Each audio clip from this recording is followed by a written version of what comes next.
Hi friends, hi viewers. ఈరోజు మనం ఈ వీడియోలో యోగ విద్యను గురించి తెలుసుకుందాం. ప్రపంచంలోని దేశాలు, ఆధునిక ప్రపంచ దేశాలు ఈనాడు భారతదేశంలోని సనాతన సాంప్రదాయమైన యోగ విద్యను గురించి తెలుసుకుంటున్నాయి. యోగా చేయడం ద్వారా ఎన్ని ప్రయోజనాలో ఈనాడు ప్రపంచ దేశాలు గుర్తించాయి. భారతదేశంలోని సనాతన సాంప్రదాయంలో, సంస్కృతిలో యోగా అన్నది సనాతనమై పరంపరగా జీవన శైలిగా వస్తూ ఉన్నది. భారతదేశంలోని ఋషులు యోగ విద్య ద్వారా అష్టసిద్ధులు సాధించి ఎన్నో మహిమలను చూపించారు. ఎన్నో దైవిక శక్తులను కలిగి ప్రజలకు యోగ విద్యను గురించి, యోగ సాధన ద్వారా ఏమి సాధించవచ్చునో ఆచరణలో కూడా ఎంతోమంది సిద్ధులు ప్రజలకు చూపించారు. మన భారతీయ యోగులు, ఋషులు యోగ సాధన ద్వారా ఎన్నో విషయాలను కనిపెట్టి అష్టసిద్ధులను సాధించి మన భారతీయ సనాతన సాంప్రదాయంలో యోగా యొక్క విశిష్టతను చాటి చెప్పారు. ఈనాడు ప్రపంచంలోని ఆధునిక వైద్యులు యోగా యొక్క గొప్పతనాన్ని, యోగాలో ఓం అన్న ప్రణవనాదాన్ని గురించి ఈరోజు తెలుసుకొని ఆశ్చర్యపడుతున్నారు, అబ్బురపడుతున్నారు.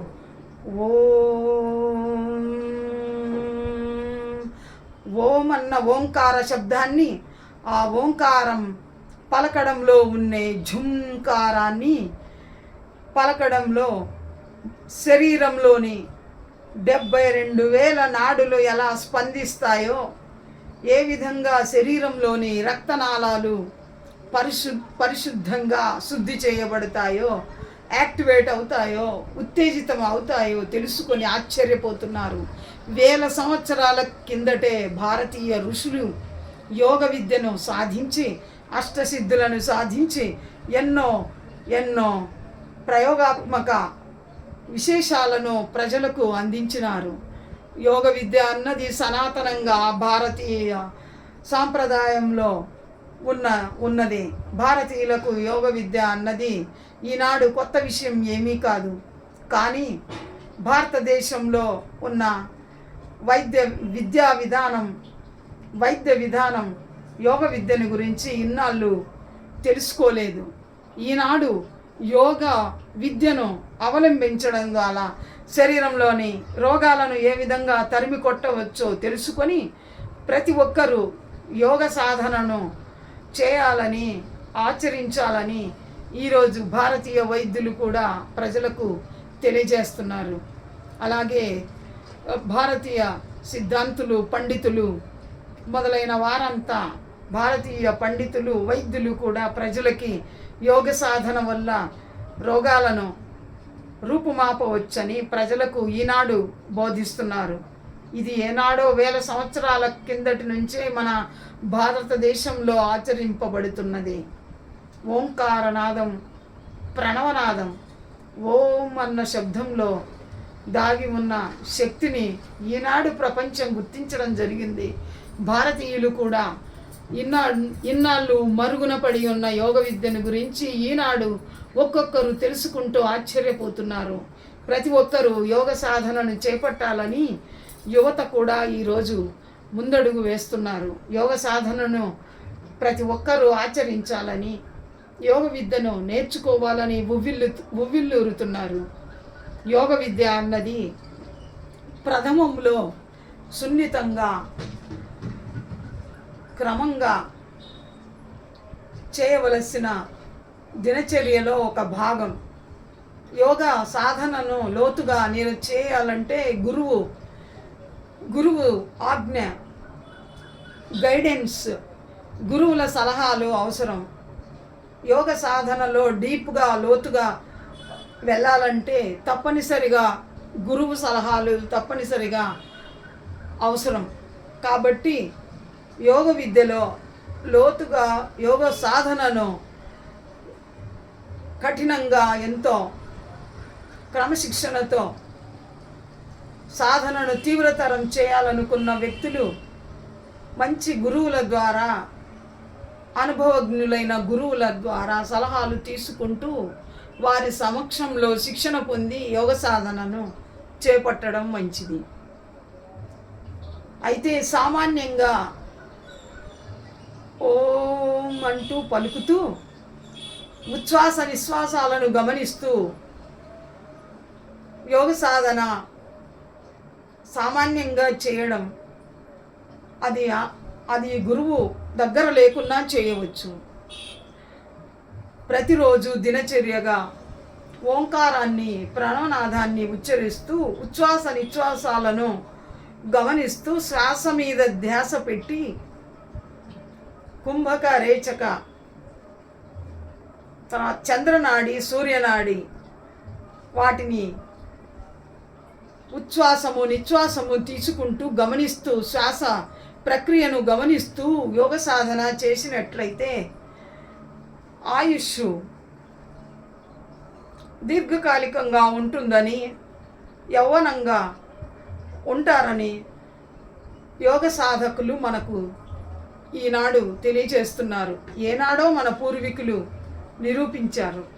కాబట్టి యోగ సాధన ముక్కులోని రంధ్రాలను కుడివైపు నాడి, కుడివైపు ముక్కు రంధ్రాన్ని మూసి ఒక ముక్కు ఎడం వైపు ముక్కు రంధ్రాన్ని శ్వాస పీలుస్తూ వదులుతూ ఒక 2 నిమిషాలు చేయడం.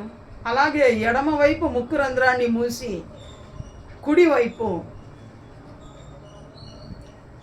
రంధ్రంతో శ్వాసను తీసుకోవడం, వదలడం, అలా ప్రాక్టీస్ చేయడం ద్వారా, సాధన చేయడం ద్వారా ఆయుష్ను పెంచుకోవచ్చని యోగ సాధకులు మనకు తెలియజేస్తున్నారు.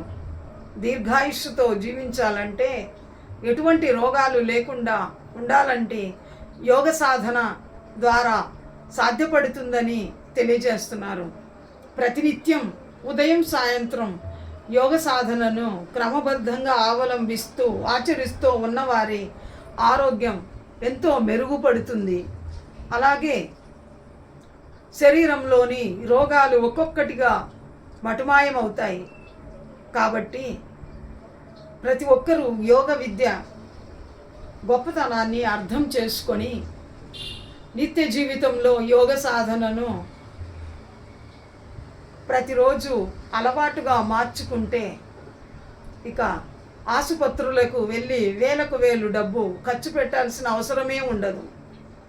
శరీరంలోని రక్తనాళాలన్నీ యాక్టివేట్ అయ్యి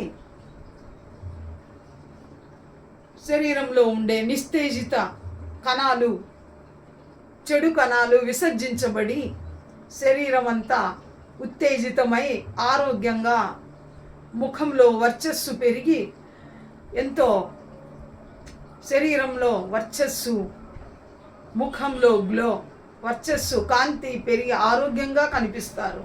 యోగ సాధన ప్రతిరోజు అలవాటు చేసుకుంటే ఆరోగ్యం చక్కగా అభివృద్ధి చెంది మనిషి దీర్ఘాయుష్తో సుఖంగా సంతోషంగా జీవిస్తాడు. ఈరోజు ప్రపంచ దేశాలన్నీ ఓంకారం ద్వారా ఓం అంటూ ఉచ్చరించడం,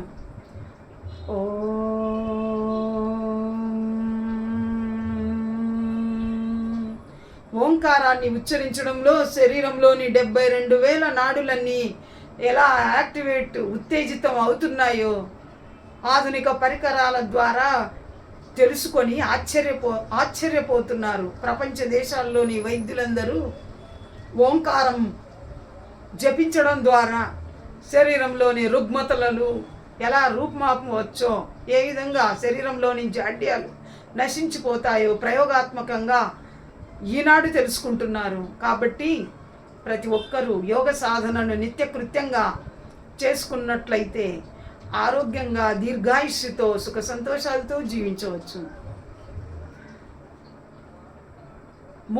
ముక్కు ద్వారానే చంద్రనాడి, సూర్యనాడి ద్వారా ఉచ్ఛ్వాస నిశ్వాసాలను వదులుతూ శ్వాస ప్రక్రియపై దృష్టిని నిలిపి సహస్రార చక్రాన్ని ఉత్తేజితం చేసినట్లయితే ఎన్నో సిద్ధులను కూడా పొందవచ్చు.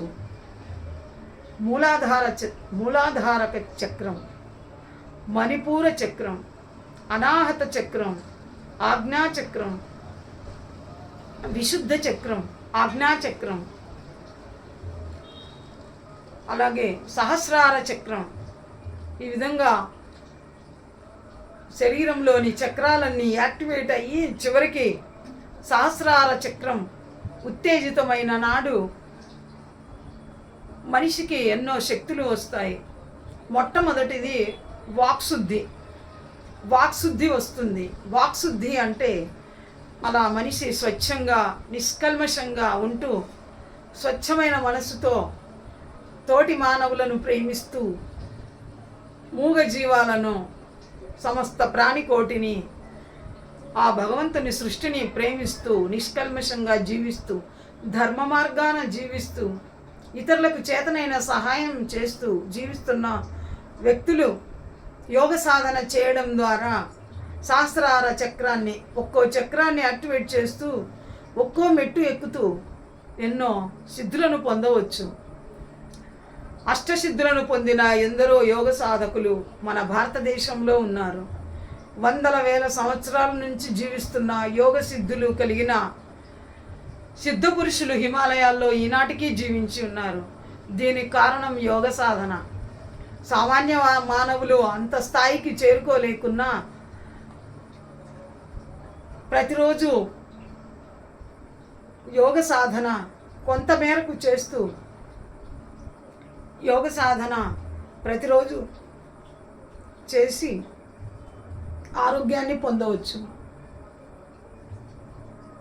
భారతదేశంలోని యోగ సాధకులు సహస్రార చక్రాన్ని కూడా యాక్టివేట్ చేసుకొని ఎన్నో సిద్ధులను పొందారు. మనం కూడా యోగ సాధనను చేసి ఆరోగ్యాన్ని పొందుదాం.